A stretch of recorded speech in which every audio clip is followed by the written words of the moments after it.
Welcome back to Technology Behind Business. Well, what would you as a business rather spend money on? Innovation and R&D or IT? Well, my next guest says that businesses can save up to 40% of IT costs by maximizing the cloud, the good old cloud. Don McLean, country manager from Frond, joins me now from our Sydney studio. Don, welcome to the program. Thanks for joining us again. Thank you. Try to quantify and qualify that figure. I mean, where does savings of 40% really come from? Well, they really come, it's a good question, they really come from the ability of moving cost into the cloud.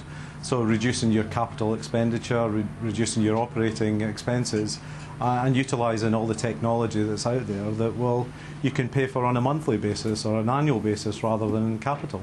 But so 40%, I mean, is that workforce systems maintenance? How do you break that down? Because many of our viewers watching would, that's a really attractive figure. For sure. So a good example is that Windows XP is getting to the end of its life and there's a high maintenance cost. So we can move customers away from that and use technology like Google's Chromebook, which is a fraction of the capital cost, but also a fraction of the maintenance cost. So it's taking the 80% of the cost that IT companies spend keeping the lights on and reducing that by and allowing people to innovate with that amount of money. Mm-hmm. So they can spend that money on whatever they choose to spend it on. Are these figures based on transition to full cloud computing? I mean, how much savings could be achieved by some hybrid cloud solutions?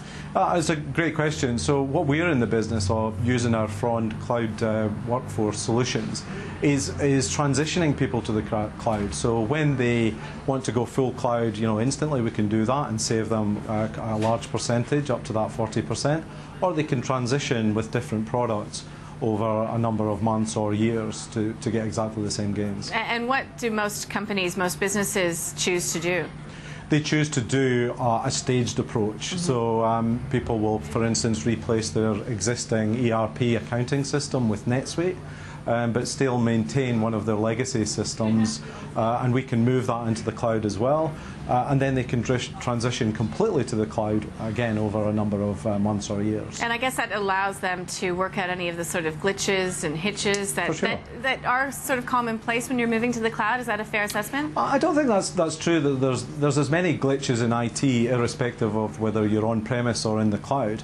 It's more about gaining confidence. So some people are saying, hey, I'm all in the cloud. I really want to reduce the costs. I need to have bring your own device for my employees. I need to have the ability to do things now. So they're quite happy to take the plunge. Other companies are more conservative and they're saying, okay, what I'll do is I'll try it with my CRM system. Once I'm happy and confident that that's working, I'll then take on my ERP system. So our business at Frond is being able to transition companies at the way that they want to transition. We're not forcing them to do it quickly. We're not forcing them to do it slowly. It's just however they want to do it. And that's the important thing. So how about the cost of the cloud when you're actually on it and using it? I mean, what sort of measures can a company take to sort of cut the cost of the cloud to use it more efficiently and therefore save money once they're there? Well, there's various measures. There's the measure of how much it cost me in terms of IT spend overall, and that's where we say reduce that by 40%.